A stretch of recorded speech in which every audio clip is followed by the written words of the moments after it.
Coming up, the FAA just released the special federal aviation regulation. Find out what it means to you.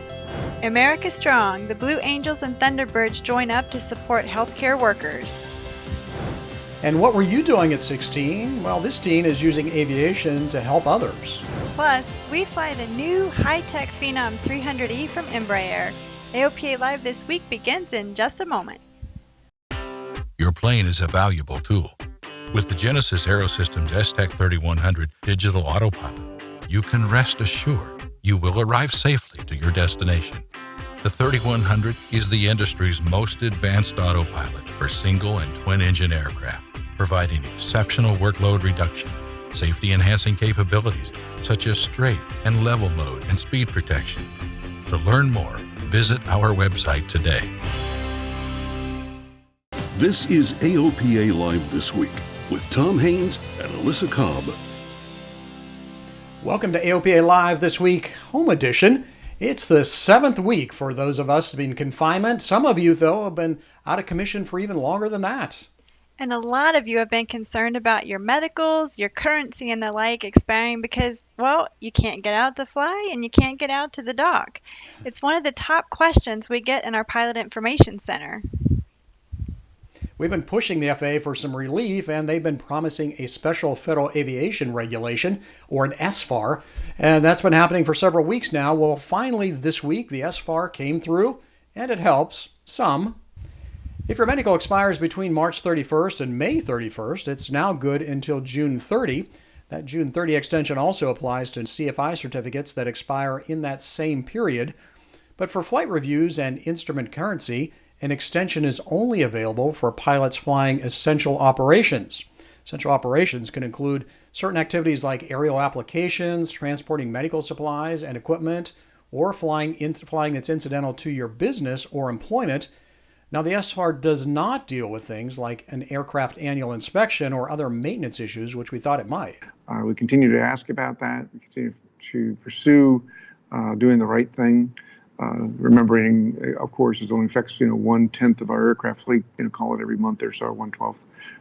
So there are ways that the local FSDOs can deal with ferry permits and other things too, which we believe they'll be supportive of. But this is something we continue to ask for and require that the FAA addresses, because there are going to be needs to move airplanes around, and whether it's simple things like annuals or other things, we want to do it safely, but we also want to make sure we have flexibility during this challenging time.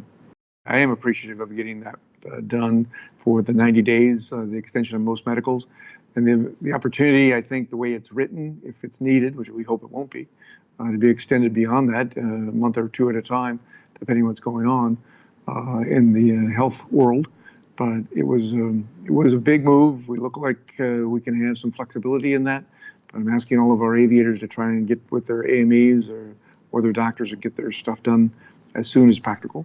I'm not sure what June 30th will bring, but we've at least got that in the back. Now, there's a lot to wade through in this SFAR, about 90 pages worth, as a matter of fact. We'll parse the details on our website, and our Pilot Information Center staff is standing by to help you understand, or at least try to understand, how it might help in your particular case. So, Alyssa, man, this was a huge document, a long time coming out of the FAA. Not as clear, I think, as we had hoped it all would be. No, there are definitely some confusing points, because there are some things apply to folks, period, and some things apply just to folks who are flying in support of the coronavirus relief missions. Right. And so it is something, everyone needs to read carefully and like we just said, calling our experts in the Pilot Information Center. Yep. Yeah. Good idea. Well, now that we know that we have some relief on those currency deadlines, many of you have another pressing question. Can I fly my airplane? That's what our Pilot Information Center specialists hear about most when they're answering our phones. But it's not a question with an easy answer, and that's the way things are going these days. Point the member into the direction of what's going on in their state and provide them with the resources, find the state order, contact information on who to contact to ask that question.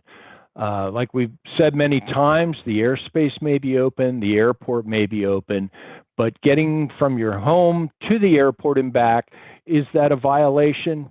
It's not something that we can answer straightforward. It's, members are going to have to check with their local government with the shelter in place order and basically make a decision on their own on whether they can or not. However, we've made it much easier for you to find the information you need to make a flying decision. We've compiled information for all 50 states. You can find it in our new online Pilot Information Center. It gives you links to the executive orders in each state, and if the state has specific rules about flying, you'll find it there too. We update the resource whenever we get new information.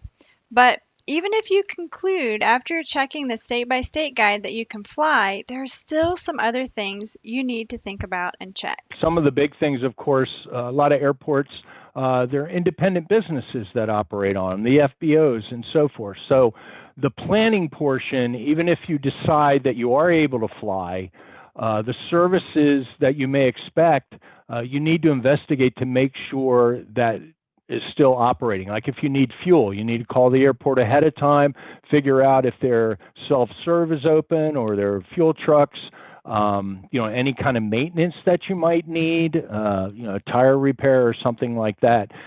So those services, as well as even the creature comforts, is the FBO office itself open? Is the lounge, the bathrooms, those sorts of things? Because it really does have a wide impact on the whole operation. And don't forget to check NOTAMs. Always good advice, particularly in this case, because like with the SFAR, lots of confusing stuff out at the state level. Yes, who would have thought whether or not you could fly would become so confusing during this?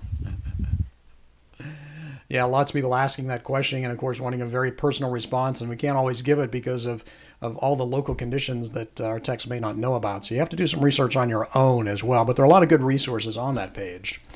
But, while we're talking about whether you can fly or not, there are a couple of groups of pilots who are flying out all across the country. That would be the U.S. Navy Blue Angels and the U.S. Air Force Thunderbirds. They're working together on a mission called America Strong. The goal is to promote national unity to support healthcare workers, first responders, and other essential personnel. The two demo teams will fly over cities hardest hit by COVID-19. Earlier this week, teams flew over New York City and Philadelphia. And GA pilots are also doing their part to support healthcare workers. In San Diego, pilots flew past 11 hospitals in the city. Now, over a dozen airplanes took part, including this beautiful group of Stearmans. They were flying in formation with smoke on.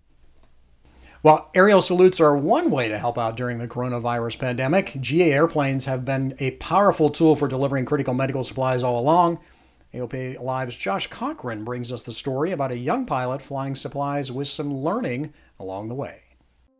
Canceled. That's the word that describes many of the activities for the end of sophomore year for 16-year-old TJ Kim. But one thing that can never be canceled is his desire to help others. Brainstorm ways to use community service, which is heavily emphasized at our school, and use that skill I have with flying to come up with ideas to help serve the community, and talked with my dad about it, and we came up with Operation SOS. Operation SOS stands for Supplies Over Skies. TJ and his flight instructor Bobby Shaho fly medical supplies gathered by TJ's family to hospitals throughout Virginia. When I'm in the air, it doesn't make any difference whether I have boxes of gloves in the plane or I'm just flying with the flight instructor. Flying will always be flying for me. Ever since I was 9 years old, wanted to go to the Naval Academy. Dream is to fly F-35s off a carrier. Flying will always be my passion. Flying will always be something that I love. And when I'm in the air, nothing changes. But there is something special when I'm carrying those supplies. And along the way, TJ's learning valuable lessons that could help him in his future aviation career. The nature of cross-country flights is going somewhere where you've never been before and going a long way to get there. So it's learning along the way, managing what's happening inside the airplane, what's happening outside the airplane, and keeping all the factors in your head as you're flying. The flights also give TJ a chance to learn about aeronautical decision-making. But the beauty of all this has been is everyone has been really flexible and really understanding. Nothing about our aeronautical decision making that we've done has been outside our norm that we expect of private pilots. And safety has been a top priority on these flights. We keep safe in the plane. We wear gloves and masks and make sure to stay safe because obviously we want to respect the health guidelines that are in place. One part of Operation SOS TJ didn't bargain for is the media attention, and he's gotten a lot of it. Like White House tweeting it out and stuff like that, all my friends texting me. I don't know, it's just kind of been really surreal, and receiving all the support has really been huge. Everyone showing love is really what's kept me going. But for TJ, it all circles back to his desire to help others during a difficult time. If you can go out and learn new skills and gain new abilities and use that to help others, I think that's one of the greatest things that you can do. Josh Cochran, AOPA Live. And great job. It's really wonderful to see a young person out there flying and getting some experience and doing some good at the same time. Yeah, that practical real-world experience is just unbeatable. And now also in Virginia, there's a couple using their airplane to write encouraging messages via flight track. So Rick Gilmore and his wife Betty have taken to the skies over Roanoke, Virginia, and they're typing one-word messages of positivity and encouragement. Rick made a series of waypoints, and then he took off to fly them in his DA-40. So these waypoints add up to spell out words like love. Now, if you're interested to know what Rick and Betty's next message will be, well, you have to keep a lookout at November 171 Papa Sierra on FlightAware. Very creative. Well, of those of you still flying, many of you have been kind enough to take us with you. Paul Lassard from California sent an awesome video clip of him going up for a flight. Take a look. Clear prop.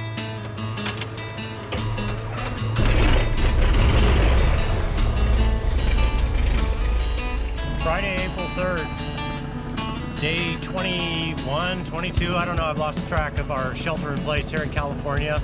I'm going to go up today and try and spend 45 minutes or so in the air, do 3 touch and goes, and just get back in the plane for a little while.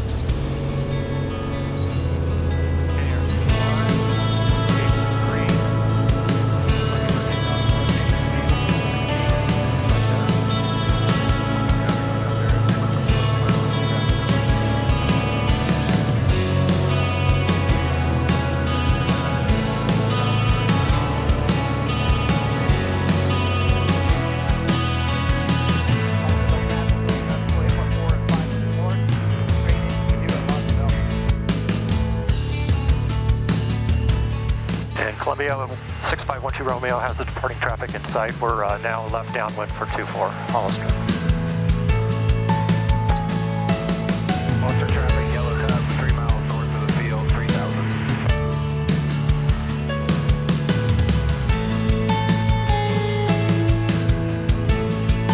Alright, so now we're at almost at pattern altitude. 1300.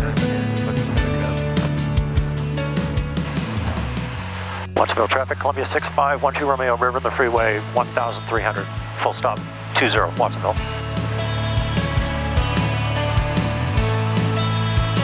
All right, let's clean up, mixture's going in.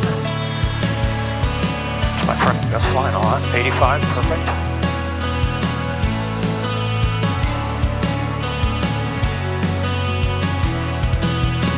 And runway's made, and we'll just do a little flare.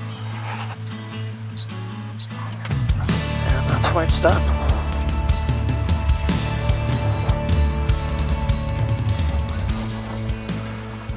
Hope you enjoyed that short flight. Short but meaningful. I can log now 3 takeoff and landings. In that, and probably, I don't know, 30 minutes of flying time. Wish it were more. Thanks to Paul and the others who are sharing their experiences with us. You can see the full video and more content from Paul on his YouTube channel, Columbia 350 Flying Videos. Well, many of us are pretty bummed about the cancellation of so many flying events this year. Now, Sun and Fun originally postponed their event before later having to cancel it, but now you can experience the taste of Sun and Fun from home. The new Sun and Fun Home Edition website is filled with the usual things you'd expect to see at the show, with air show videos, exhibitors, and learning opportunities. Now you can also support Sun and Fun by making a donation or grabbing some 2020 Sun and Fun gear commemorating, get this, the greatest air show that never happened. Proceeds will benefit Sun and Fun's Aerospace Center for Excellence. Now, the center lost the majority of its funding for the year due to the show cancellation, so scholarships and STEM programs are on hold. So it is really important that you reach out and support them. And next week, there will be an at-home event commemorating the 75th anniversary of the end of World War II in Europe. May 8th marks the date, and you can watch a live stream tribute to our World War II veterans, hosted by aviation enthusiast and TV celebrity David Hartman. The event was originally going to be celebrated with the Arsenal of Democracy flyover, over 100 warbirds flying over the mall in Washington, D.C., but that event was postponed until September 25th. The online tribute will stream on May 8th at 11:30 a.m. Eastern at the URL there on your screen. Well, coming up after the break, some cool new tech from Garmin. And a high-tech airplane from Embraer. And medicine delivery via drone. See where it's happening. There are many important things to consider before purchasing an aircraft. Let the experts at Aerospace Reports help guide you through the process. We combine expert knowledge with our long-standing commitment to personalized customer service to perfect your transaction. Learn more at aerospacereports.com. Welcome back. This coming week appears to be the week when many GA manufacturers are going to begin ramping up operations after virus-related shutdowns. I spoke to numerous industry executives this week to hear their plans. Cirrus, Avidyne, Honda, Epic, Bombardier, and others are starting to bring workers back, but under new rules regarding social distancing and sanitation in the factories. Simon Caldicott, president and CEO of Piper Aircraft, told me they've continued producing all along. Which means it's good news that we're able to continue to produce planes. And that's been our goal, or my goal all along, is to make sure that we keep our people employed. I don't want to have to furlough people or lay people off, because right now in the current economy, if we lay them off or we furlough them, trying to get unemployment right now is not easy. Many of the executives are optimistic about the future, but Caldicott was particularly bullish. The global shortage of pilots is not going to go away. If anything, it's just going to catch up on them quicker if they're not careful. So I think the demand for new pilots is still going to be there. And I anticipate that a lot of these flight schools, particularly the big flight schools that we deal with, which we have the long-term agreements with, are still looking to produce as many pilots just as quickly. You can read more about the company's plans in my story on AOPA's website. Well, Garmin just announced a new portable avionics display.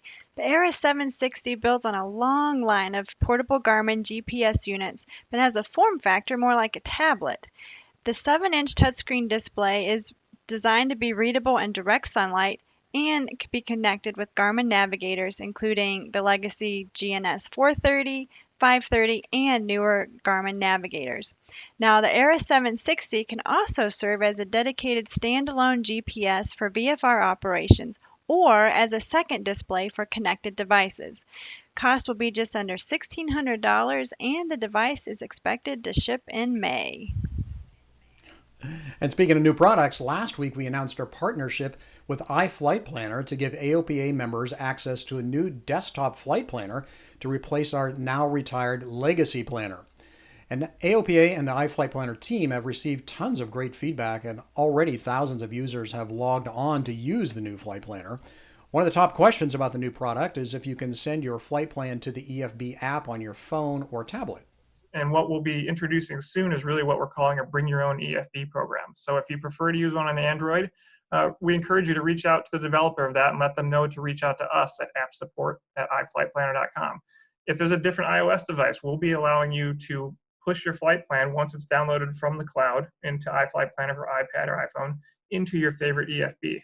So we want to create the flexibility that pilots can use what device works best for them. The company also offers an EFB app for iPad and iPhone if you upgrade your iFlight Planner account. You can find more about the new flight planner in a recent interview with the iFlight Planner team on the AOPA Live YouTube channel, and some how-to videos there as well. Also, look for a more detailed tutorial about the product in an upcoming webinar. That's right. Well, when you're planning a flight, there's also a helpful weather tool you should know about. It's called the HEMS tool, and a new version was just released. HEMS stands for Helicopter Emergency Medical Services. Now, the tool was developed by the National Weather Service's Aviation Weather Center, but it's helpful to you even if you aren't flying an EMS helicopter. It provides kind of a quick glance addition to your weather briefing and provides low altitude weather information in between airports, and that's really helpful for us GA pilots. In this age of social distancing, drones are going to play a useful role in Florida. UPS and CVS have partnered up to deliver prescription medicine from a pharmacy to the Village retirement community north of Orlando. Delivery via drone will provide a convenient alternative to visiting the pharmacy. The service will use Matternet's M2 drone system operated by UPS Flight Forward. Well, there's no doubt that this time has been challenging for the aviation industry. And one part of that making headlines this week is the broken deal between Boeing and Embraer.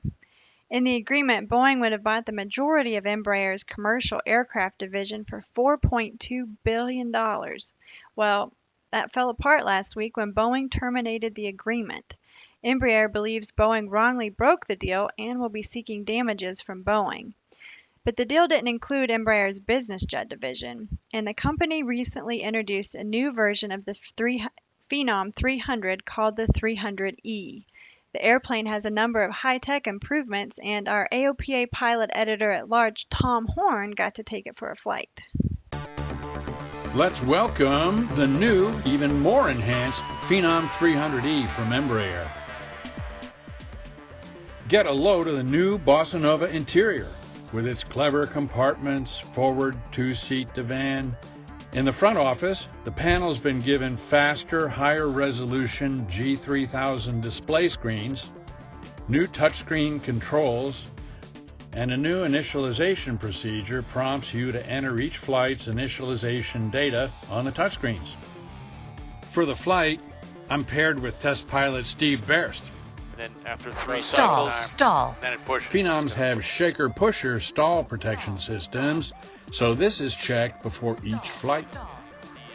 And the takeoff configuration is checked with the press of a button. Takeoff OK. Now the fun begins. Hold the brakes, bring up the power, release the brakes, and all 6,956 pounds of thrust are turned loose for takeoff.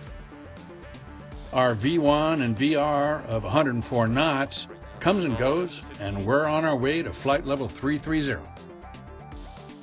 After reaching Embraer's flight test airspace, we leveled off and set power at max cruise, then let the airspeed settle down.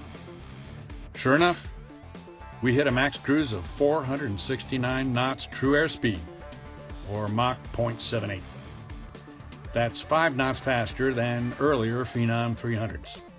At our ISA plus 7 conditions, that is.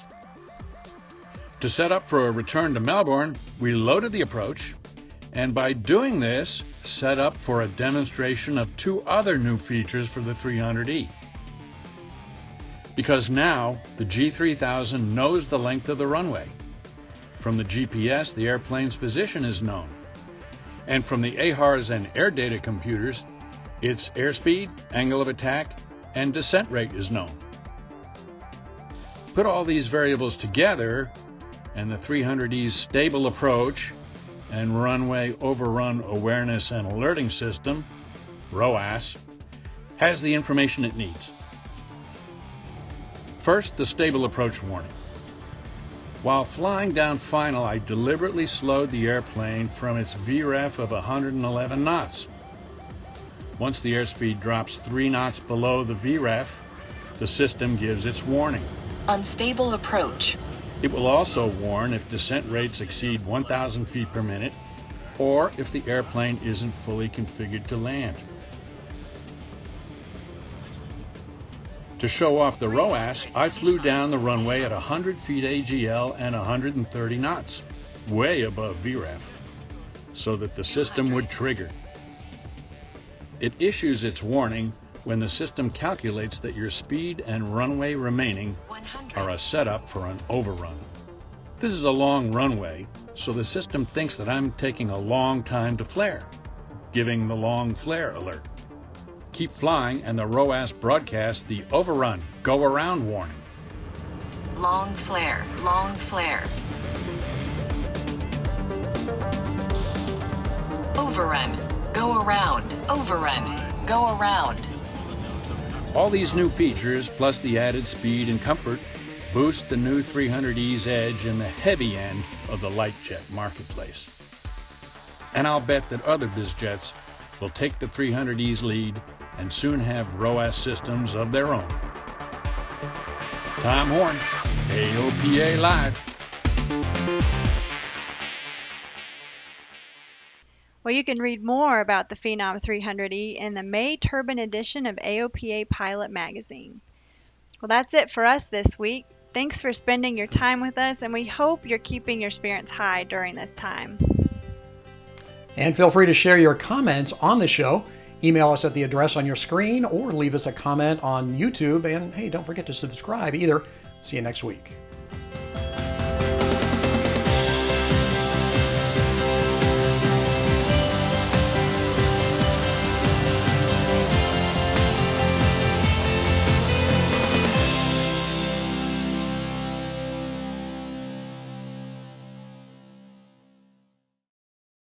Purchasing your own aircraft is an exciting experience. AOPA Finance simplifies the process, saving you money with lower interest rates and hassle-free loans, so you get into your new aircraft sooner. AOPA Finance, the right approach to buying an aircraft.